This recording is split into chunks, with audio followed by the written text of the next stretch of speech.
Singapore থেকে সোমবার দিবাগত রাত 12:30টার দিকে ওসমান হাদির বড় ভাই ওমর ফারুক চিকিৎসকদের বরাত দিয়ে জানিয়েছেন, ওসমান হাদির শ্বাসপ্রশ্বাস ও হার্টবিট বর্তমানে স্বাভাবিক অবস্থায় ফিরে এসেছে। তার হৃৎপিণ্ড আগের তুলনায় আরও কার্যকরভাবে কাজ শুরু করেছে। চিকিৎসকদের মতে এই মুহূর্তে ওসমান হাদির শারীরিক অবস্থা স্থিতিশীল রয়েছে। সিঙ্গাপুরে নেওয়ার সময় হঠাৎ করে ওসমান হাদির শ্বাসপ্রশ্বাস ও হার্টবিট বেড়ে গেলে তার স্বাস্থ্যের অবনতি ঘটে। এ অবস্থায় বিমানবন্দর থেকে তাকে দ্রুত সিঙ্গাপুর জেনারেল হাসপাতালের আইসিইউতে ভর্তি করা হয়। সেখানে চিকিৎসকরা স্যালাইনের মাধ্যমে প্রয়োজনীয় ওষুধ প্রয়োগ করেন এবং প্রায় 2 ঘণ্টা নিবিড় পর্যবেক্ষণে রাখেন। পরবর্তীতে চিকিৎসায় ইতিবাচক সাড়া দিতে শুরু করেন ওসমান হাদি। ধীরে ধীরে তার শ্বাসপ্রশ্বাস ও হার্টবিট স্বাভাবিক হয়ে আসে এবং হৃৎপিণ্ডের কার্যক্ষমতাও উন্নত হয়।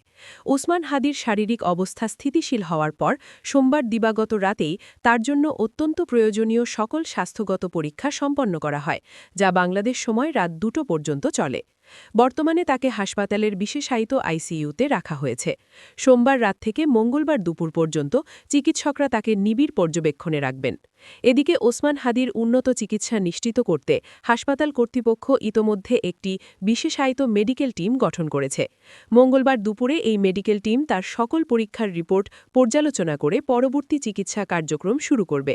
উল্লেখ্য, বাংলাদেশ সময় সোমবার সন্ধ্যা 6টা 50 মিনিটে ওসমান হাদিকে সিঙ্গাপুর জেনারেল হাসপাতালে ভর্তি করা হয়।